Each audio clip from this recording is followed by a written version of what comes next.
মৰমৰ শিক্ষাৰ্থীসকল যোৱা ক্লাছত আমি ঘূৰ্ণীয়মান ৰেখা এডালে কেনেকৈ এটা কোণৰ সৃষ্টি কৰে আমি দেখিছিলোঁ আৰু আমি গম পাইছিলোঁ যে যদি ৰেখাডাল ঘড়ী কাটাৰ বিপৰীত দিশত যায় তেনেহলে ঘূৰে তেতিয়া আমি ধনাত্মক কোণ উৎপন্ন হয় আৰু যদি ঘড়ী কাটাৰ দিশত ঘূৰে তেনেহলে আমাৰ কি হয় ঋণাত্মক কোণৰ কথা হয় কোণ গঠন হয় কিন্তু আমি এতিয়া বৰ্তমান আমি ধনাত্মক কোণৰ কথাই পঢ়িম এতিয়া আমাৰ নেক্সট আহিলো আমি সম্পূৰ্ণ কোণ সম্পূৰ্ণ কোণ কাক কয় সম্পূৰ্ণ কোণৰ প্ৰতিশব্দ হৈছে কমপ্লিট এংগল এতিয়া চোৱা এই সম্পূৰ্ণ কোণ কৰিবৰ কাৰণে আমি প্ৰথমতে ও এডাল ৰশ্মি ললো এডাল ও এডাল ৰশ্মি এই ৰশ্মিডালে ও অৱস্থানৰ পৰা আহি যদি এনেকে ঘূৰিলে ঘূৰি আহি যদি এই অৱস্থানটো পালেহি তেনেহলে ই এটা সম্পূৰ্ণ কোণ গঠন কৰিব তাৰমানে তুমি মন কৰিছা না ও এ ৰশ্মিডাল এডাল ৰশ্মি আছিলে তাৰমানে ই এনেকে ঘূৰি আহিছে ধৰা ৰশ্মিডাল যদি মই সম্পূৰ্ণকৈ দেখাও এনেকে ঘূৰি আছে ঘূৰি আহি ই পুনৰ ৰশ্মিডালে লাইনডালে ঘূৰি আছে আহি পুনৰ এই অৱস্থানটো পালেহি তেতিয়া এইটোৱে এটা সম্পূৰ্ণ কোণ উৎপন্ন কৰিব কিন্তু ৰশ্মিডাল এনেকে ঘড়ী কাটাৰ দিশত নুঘূৰি ঘড়ী কাটাৰ বিপৰীত দিশতো আহিব পাৰে এনেকেও আহিব পাৰে তেতিয়াও এই ৰশ্মিডালে কি কৰিব এটা সম্পূৰ্ণ কোণ উৎপন্ন কৰিব তাৰমানে তোমালোকে ইয়াতে দেখিলা ধৰা হ'ল এডাল ৰশ্মি ও এ অৱস্থানৰ পৰা আৰম্ভ কৰি সম্পূৰ্ণ এপাক ঘূৰি পুনৰ ও এ অৱস্থান পালেহি এই ক্ষেত্ৰত সৃষ্টি হোৱা কোণটো এটা সম্পূৰ্ণ কোণ বোলে গতিকে তোমালোকে নিশ্চয় ধৰিব পাৰিছা সম্পূৰ্ণ কোণ কাক কয় তাৰমানে আমি কি গম পালো সম্পূৰ্ণ কোণ হ'বৰ কাৰণে আমাৰ কি কৰিব লাগিব ৰশ্মিডালে এডাল ৰশ্মিয়ে কি কৰিব লাগিব প্ৰথমতে য'ৰ পৰা আৰম্ভ কৰে আকৌ আহি সেই অৱস্থানটোৱে পাব লাগিব তেতিয়া ই এটা সম্পূৰ্ণ কোণৰ সৃষ্টি কৰে ধৰিব নিশ্চয় পাৰিলা এবাৰ আমি আহোঁ সৰল কোণ এটা সৰল কোণৰ প্ৰতিশব্দ হ'ল ষ্ট্ৰেইট এংগল এই ক্ষেত্ৰত আকৌ কি হয় তোমালোকে চোৱা ৰশ্মিডাল এনেকৈ ল'লা ও এডাল ৰশ্মি এডাল ও এ প্ৰথমতে আমি ৰশ্মিডাল লৈছোঁ দেই এই ৰশ্মিডালে এনেকৈ ঘূৰি আছে ঘড়ী কাটাৰ মই বিপৰীত দিশতে দেখাইছোঁ এনেকৈ ঘূৰি আহি এই অৱস্থানটো পালে এই গোটেই ৰশ্মিডাল ঘূৰিছে তাৰমানে এনেকৈ গৈ আছে এই ৰশ্মিডালে এনেকৈ আহি পেলাই আহি কি অৱস্থানটো পালে এইখিনি অৱস্থান পালে এইটো আহি তাৰমানে ও বি অৱস্থান পালেহি তেতিয়া কি হ'ল এতিয়া এই ক্ষেত্ৰত আমি দেখিলোঁ যে ও এ আৰু বি এই তিনিওটা এডাল ৰেখাৰ ওপৰত থাকিব অৰ্থাৎ ই এক ৰেখীয় আৰু এটা কথা আমি গম পালোঁ যে এই ৰশ্মিডাল যেতিয়া ও বি অৱস্থান পালে দুয়োটা অৱস্থানে তাৰমানে ও এ আৰু ও বি অৱস্থানটোৱে এডাল ৰেখাৰ সৃষ্টি কৰিব সেইকাৰণে আমাৰ ও এ আৰু বি এই তিনিওটা বিন্দু ৰেখাডালৰ ওপৰত থাকিব আৰু এডাল ৰেখাৰ ওপৰত থকা বিন্দুবোৰক আমি কি কৈছিলোঁ এক ৰেখীয় তাৰমানে ও এ আৰু বি এই বিন্দু তিনিটা এক ৰেখীয় হ'ব আৰু এই কোণটোক এইটো যিটো কোণ উৎপন্ন হৈছে তাক আমি এটা সৰল কোণ বুলি কওঁ এতিয়া মই তোমালোকক কৈছিলোঁ ঘড়ী কাটাৰ বিপৰীত দিশত কিন্তু তোমালোকে যদি ঘড়ী কাটা এনেকৈ ও এৰ পৰা আৰম্ভ কৰি এডাল ৰশ্মি এনেকৈ আহি এই অৱস্থানটো পায় অৰ্থাৎ ঘড়ী কাটাৰ দিশতো ঘূৰে তেতিয়াও ই এটা সৰল কোণ উৎপন্ন কৰিব কাৰণ তেতিয়াও এই ও এ ৰশ্মিটো আহি পেলাই কি হ'ব ও বি অৱস্থান পাব আহিলে ইহঁত দুটা এডাল সৰল ৰেখা বুজাব হ'ব তেতিয়াও ই এটা সৰল কোণৰ উৎপন্ন কৰিব তোমালোকে নিশ্চয় এতিয়া সম্পূৰ্ণ কোণ কাক কয় আৰু সৰল কোণ কাক কয় ধৰিব পাৰিছা তাৰপিছত আমি নেক্সট আহিলোঁ সমকোণ সমকোণৰ প্ৰতিশব্দ হৈছে ৰাইট এংগল এতিয়া তোমালোকৰ সমকোণটো আমি আকৌ সম্পূৰ্ণ কোণ এটালৈ আহিলোঁ চোৱা এইটো এডাল মই প্ৰথমতে এটা তোমালোকৰ ৰাফত আঁকি দিছোঁ সমকোণৰ চিত্ৰ এইটো হয় মই কৈ আছোঁ কেনেকৈ পালোঁ তোমালোকৰ ধৰা ও এডাল ৰশ্মি আছিলে এনেকৈ ঘূৰি আহি যদি ই ও এ অৱস্থান পালেহি আকৌ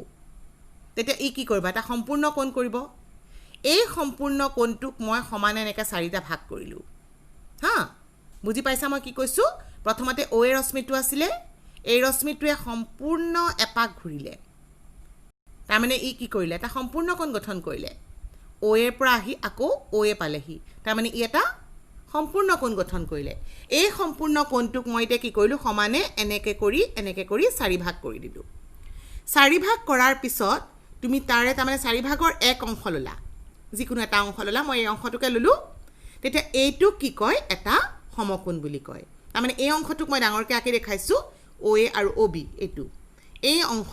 অংশটো চোৱা এই সম্পূৰ্ণ কোণটোৰ চাৰি ভাগৰ এক অংশ আৰু এই কোণটোক আমি কওঁ সমকোণ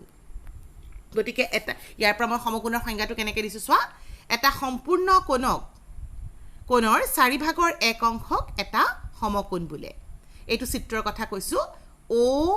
ইয়াতে যেতিয়া আমি কনচিডাৰ কৰিছোঁ এ ও বি এই কোণটো হৈছে তোমালোকৰ এক সমকোণ আৰু এই ক্ষেত্ৰত আমি কি কওঁ আমি আগতে লম্ব কাকৈ দেখিছিলোঁ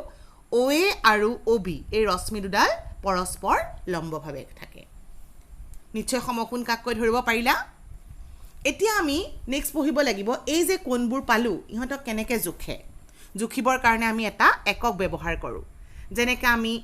দীঘৰ জোখ ল'বলৈ ধৰা মিটাৰ চেণ্টিমিটাৰ লওঁ বা তোমালোকে ওজনৰ জোখ ল'বৰ কাৰণে যেনেকৈ তোমালোকে কিলোগ্ৰাম চেণ্টিগ্ৰাম এইবোৰ ব্যৱহাৰ কৰা ঠিক তেনেকৈ আমি কোণ জোখিবলৈও বিভিন্ন ধৰণৰ একক আছে আমি বৰ্তমান এটা এককৰ কথা পঢ়িম সেইটো হৈছে কোণৰ ডিগ্ৰী জোখ degree measure of an angle এতিয়া তোমালোকে জানিব লাগিব কোণৰ এংগলৰ মানে কোণৰ ডিগ্ৰী জোখনো কি বস্তু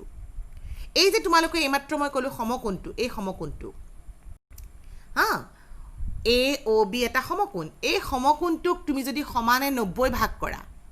সমানে সৰু সৰু ভাগ হ'ব এনেকৈ এনেকৈ গৈ গৈ তুমি সমানে 90 ভাগ কৰি দিলা 90 ভাগমন কৰা তেতিয়া তুমি এটা ভাগত যিটো অংশ পাবা তাক কয় 1 ডিগ্ৰী ধৰিব পাৰিছা চাগে এটা মই এটা কেনেকৈ লিখিছোঁ চোৱা এটা সমকোণক সমানে 90 ভাগ কৰিলে প্ৰতিটো ভাগৰ জোখক 1 ডিগ্ৰী বোলা হয় আৰু 1 ডিগ্ৰীক আমি 1টো লিখি ওপৰত এনেকৈ সৰুকৈ শূন্যটো লিখি দিওঁ এনেকৈ লিখা হয় তোমালোকে কিন্তু ডট এটা দিলে নহ'ব দেই দশমিক বিন্দুৰ দৰে চিনটো দিলে নহ'ব অকণমান গোলটো সৰুকৈ গোলটো দিবা সেইটো কিন্তু মন কৰিবলগীয়া কথা তাৰমানে মই এতিয়া কোণৰ ডিগ্ৰী জোখি পালোঁ মই এটা যদি সমকোণক সমানে 90 ভাগ কৰোঁ আৰু প্ৰতিটো ভাগক কোৱা হয় 1 ডিগ্ৰী আৰু 1 ডিগ্ৰীক লিখা হয় এইটো চিন দি তাৰমানে মই ইয়াৰ পৰা কি গম পালোঁ 1 ডিগ্ৰী মানে কি হৈছে 90 ভাগৰ এটা সমকোণৰ 90 ভাগৰ 1 ভাগ হয় নাই সমকোণটোক মই 90 ভাগ কৰিছিলোঁ 90 ভাগ কৰি তাৰ মই 1 ভাগ লৈছিলোঁ সেইটো হৈছিলে 1 ডিগ্ৰী তাৰমানে মই ইয়াৰ পৰা কি বুজিলোঁ 1 ডিগ্ৰী সমান এটা সমকোণৰ 90 ভাগৰ 1 অংশ গতিকে সমকোণত কিমানটা ডিগ্ৰী থাকিব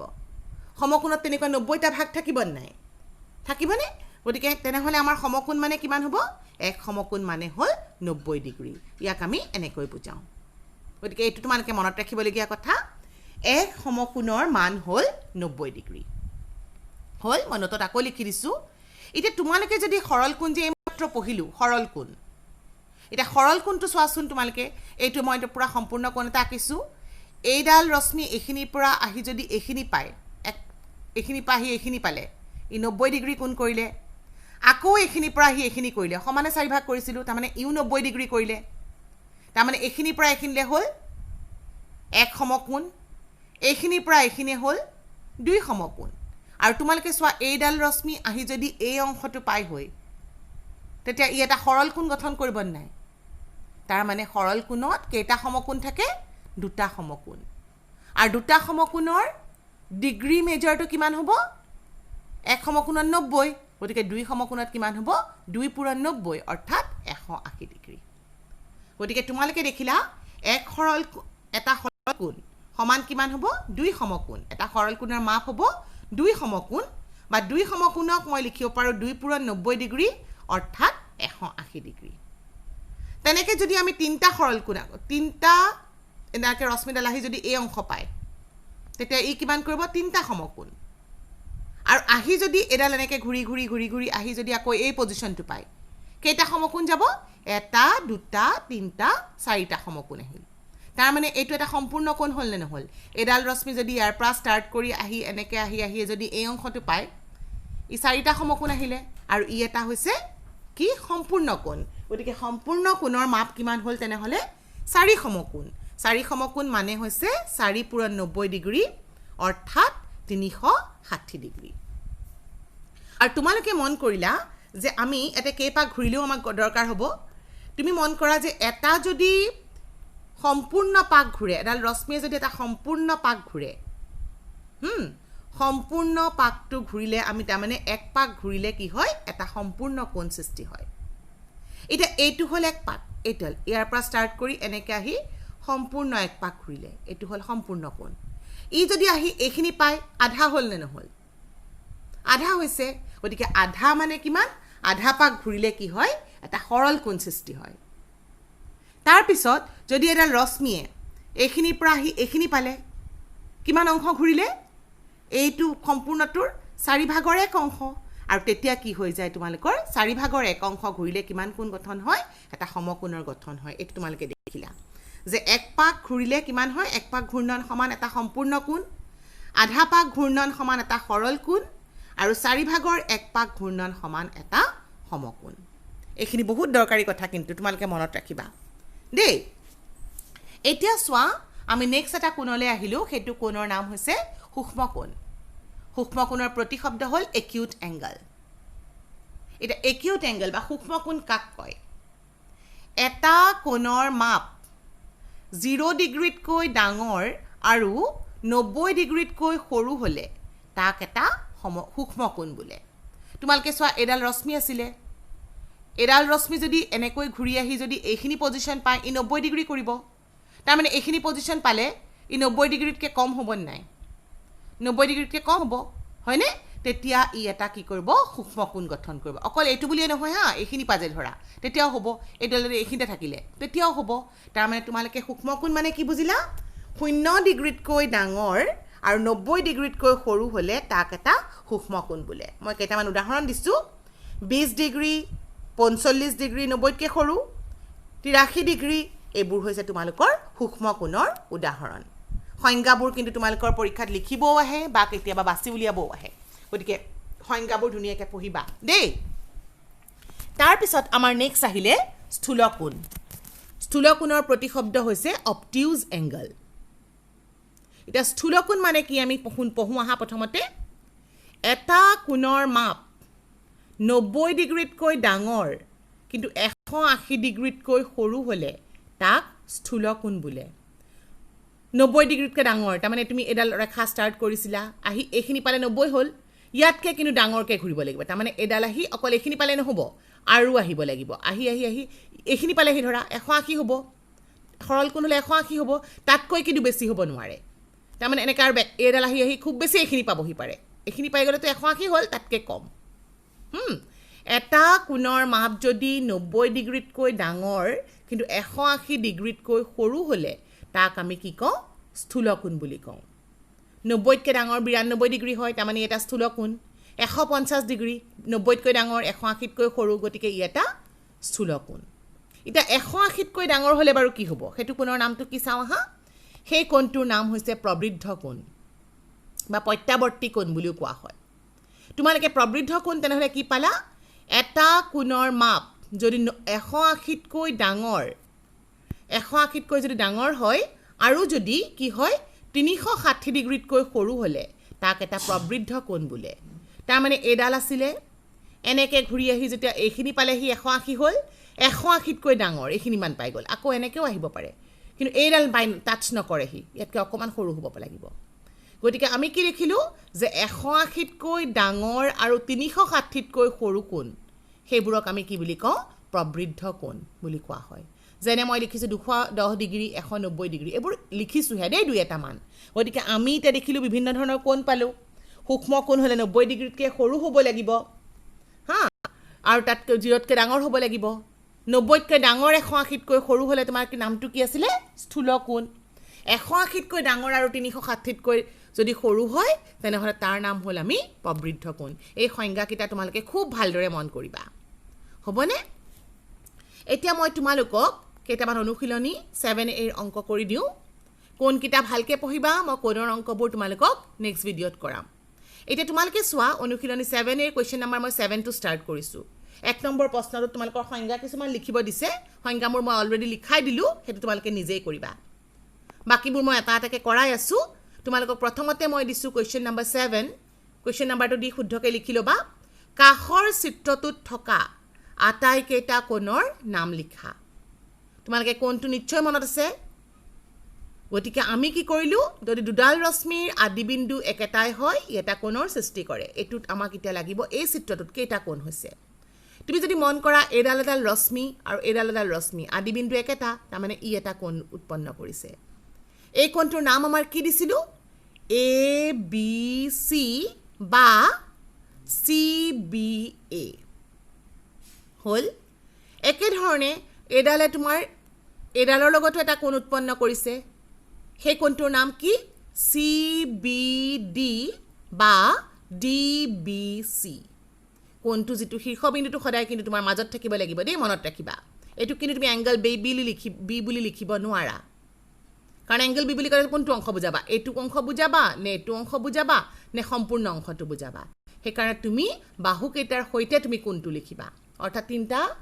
তিনটা বিন্দু তুমি গুটেকিটা লৈ পেলে তোমাৰ কোনটোৰ নামটো লিখিবা অকল শীৰ্ষবিন্দুটো লিখি নথবা আৰু এটা কোন উৎপন্ন কৰিছে চোৱা এডাল ৰশ্মি আৰু এডাল ৰশ্মিৰটো শীৰ্ষবিন্দু এটোৱে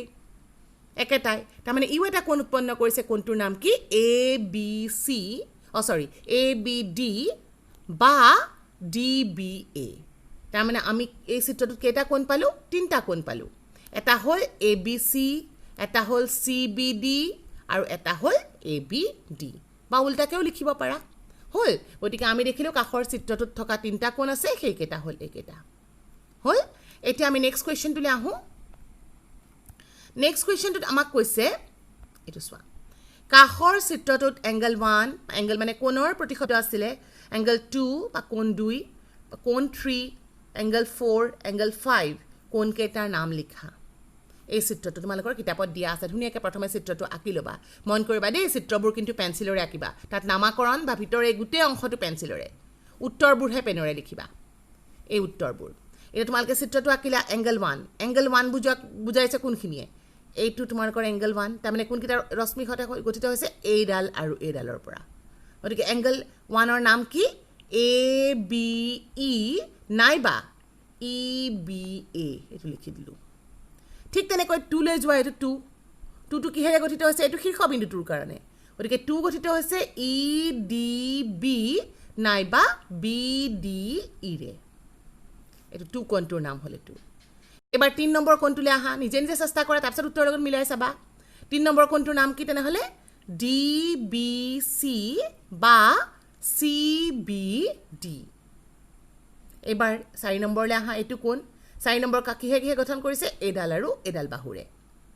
কোণটোৰ নাম কি তেনেহলে এইটো শীৰ্ষবিন্দু মাজত ৰাখিব লাগিব গতিকে নামটো হ'ল BED মই ইয়াত BD টোৱে লিখিছো বা DEB বুলিও লিখিব পাৰা এবাৰ 5 নম্বৰটোলৈ আহা 5 নম্বৰ কিহে গঠিত কৰিছে এডাল আৰু এডাল বাহুৰে শীৰ্ষবিন্দু হ'ল এইটো গতিকে এই কোণটোৰ নাম কি হ'ব BCD নাইবা DCB গতিকে আমি দেখিলো 1 2 3 4 5ৰ আমি নাম কেইটা কৰিলো নিশ্চয় তোমালোকে বুজি পাইছা নেক্সট আমি আৰু এটা কোৱেশ্চন কৰো কোৱেশ্চন নম্বৰ 10 কোৱেশ্চন নম্বৰ 10 টোত হৈছে খালি ঠাই পূৰ কৰা এক সমকোণ সমান ডেশ ডিগ্ৰী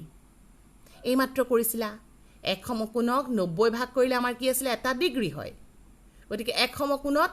কে ডিগ্ৰী থাকে 90 ডিগ্ৰী বুলি তুমি সিম্বলিকেলিও লিখিব পাৰা দেই ওপৰত ডটটো মানে ডট নহয় সৰুকে শূন্যটোৰ দৰে দি পেলেও তোমালোকে 90 ডিগ্ৰী লিখিব পাৰা ডিগ্ৰী ওকে ওৱান মোৰ থিং এটা মই ইয়াতে ডিগ্ৰীটো লিখা আছে কাৰণে সেই চিনটো দি এইটো ডিগ্ৰী বুলি লিখিছো ওকে এটা নেক্সট কোৱেশ্চনটো চোৱা তোমালোকৰ কি দিয়া আছে দুই সমকোণ মনত আছে নিশ্চয় দুই সমকোণ কেনেকুৱা আছিল এডাল ৰেখা আছিল এডাল ভাগ কৰিছিল 4 ভাগ এইখিনি এক ভাগটো এক সমকোণ দুই সমকোণ এইখিনি তাৰ মানে কিমান ডিগ্ৰী হ'ল 180 ডিগ্ৰী বা এটা সৰল কোণ বুলিও কয় নহয় জানো দুই সমকোণ এটা সৰল কোণো হয় গতিকে এটা সৰল কোণ মানে কিমান দুই সমকোণ হ'ল এটা সম্পূৰ্ণ কোণ সমান ডেশ সমকোণ কেইটা সমকোণ থাকে এটা সম্পূৰ্ণ কোণক সমানে 4 ভাগ কৰিছিলা তেতিয়া এটা সমকোণ হৈছিল গতিকে এটা সমকোণ সম্পূৰ্ণ কোণত কেই সমকোণ থাকে 4 সমকোণ আৰু 4 সমকোণ মানে কিমান আছিল 4 পূৰণ 90 ডিগ্ৰী সমান 360 ডিগ্ৰী এইখিনিত খালি ঠাই আছিল এটা সম্পূৰ্ণ ঘূৰ্ণনৰ আধা অংশ ইজ ইকুৱেল টু ডেশ সমকোণ সম্পূৰ্ণ ঘূৰ্ণন আছিল এনেকৈ ধৰি এটা বৃত্ত হৈ যায় আধা হ'লে এনেকুৱা হয় আধা হ'লে কেইটা সমকোণ থাকিব তাক আৰু এভাগ কৰিলে এইটো 90 ডিগ্ৰী হয় তাৰমানে 90 ডিগ্ৰী এক সমকোণ গতিকে ইয়াতে কেইটা সমকোণ থাকিব দুই সমকোণ তেনেকৈ 4 ভাগৰ 3 ভাগ ঘূৰ্ণনত কিমান সমকোণ থাকিব 4 ভাগ আছিল এইটো গোল 4 ভাগৰ 3 ভাগ এইখিনিৰ পৰা এক ভাগ এনেকৈ আছিল ৰেখাডাল ধৰা এনেকৈ আছে এইখিনিৰ পৰা 1 ভাগ 2 ভাগ 3 ভাগ গতিকে 4 ভাগৰ 3 ভাগ মানে কিমান 3 সমকোণ আৰু 3 সমকোণ মানে কিমান 3 পূৰণ 90 অৰ্থাৎ 270 ডিগ্ৰী এতিয়া আমাৰ নেক্সট কোৱেশ্চনটো হৈছে তলৰ কোণবোৰ সূক্ষ্ম কোণ স্থূল কোণ প্ৰবৃদ্ধ কোণ হিচাপে ভাগ কৰা মনত পৰিছে নিশ্চয় সূক্ষ্ম কোণ কি আছিল শূন্যতকৈ ডাঙৰ 90তকৈ সৰু ডিগ্ৰী 90 ডিগ্ৰীতকৈ সৰু কোণবোৰৰ নাম হৈছে সূক্ষ্ম কোণ 90 ডিগ্ৰীতকৈ সংজ্ঞাবোৰ মনত ৰাখিবা 90 ডিগ্ৰীতকৈ ডাঙৰ 180 ডিগ্ৰীতকৈ সৰু কোণবোৰৰ মাপ হৈছে স্থূল কোণ প্ৰবৃদ্ধ কোণ কোনবোৰ আছিলে 180 ডিগ্ৰীতকৈ ডাঙৰ কিন্তু 360 ডিগ্ৰীতকৈ সৰু কোণবোৰ হৈছে প্ৰবৃদ্ধ কোণ গতিকে আমাৰ 60 ডিগ্ৰীটো কি কোণ হ'ব 60 ডিগ্ৰী মই এনেকৈ ভাগ কৰি লিখিছোঁ তোমালোকে উত্তৰ বুলি কৈও লিখিব পাৰা সমান চিন দি নিলিখিবা কিন্তু দেই 60 ডিগ্ৰী মানে কি কোণ সূক্ষ্ম কোণ 45 ডিগ্ৰী 90তকৈ সৰু গতিকে সূক্ষ্ম কোণ 135 ডিগ্ৰী 90 আৰু 100ৰ মাজত আছে তাৰ মানে হেতু হ'ল স্থূল কোণ 310 ডিগ্ৰী 180তকৈ ডাঙৰ 360তকৈ সৰু গতিকে এইটো হৈছে তোমালোকৰ প্ৰবৃদ্ধ কোণ 67 ডিগ্ৰী 90তকৈ সৰু গতিকে এইটো হ'ল তোমালোকৰ সূক্ষ্ম কোণ 118 ডিগ্ৰী 90তকৈ ডাঙৰ কিন্তু 180তকৈ সৰু গতিকে এইটো হ'ল তোমালোকৰ স্থূল কোণ 290 ডিগ্ৰী 180তকৈ ডাঙৰ গতিকে এইটো হ'ল 290 ডিগ্ৰী প্ৰবৃদ্ধ কোণ 340 প্ৰবৃদ্ধ কোণ 155 ডিগ্ৰী এইটো তোমালোকৰ কিমান স্থূল কোণ 180তকৈ সৰু নহয় 96 90তকৈ ডাঙৰ গতিকে স্থূল কোণ 17 ডিগ্ৰী 90তকৈ সৰু সূক্ষ্ম কোণ 6 ডিগ্ৰী সূক্ষ্ম কোণ আৰু তোমালোকৰ 100 ডিগ্ৰী কিমান হ'ল তেনেহ'লে 100 ডিগ্ৰী মাপ হৈ গ'ল তোমালোকৰ এইটো কি স্থূল কোণ তোমালোকে নিশ্চয় বুজি পালা আজিলৈ মই এইখিনিতে এৰিছোঁ আৰু তোমালোকক ইয়াতে ব্যৱহাৰ কৰা চিত্ৰবোৰ মই ডেছক্ৰিপশ্যন বক্সত দি দিছোঁ থেংক ইউ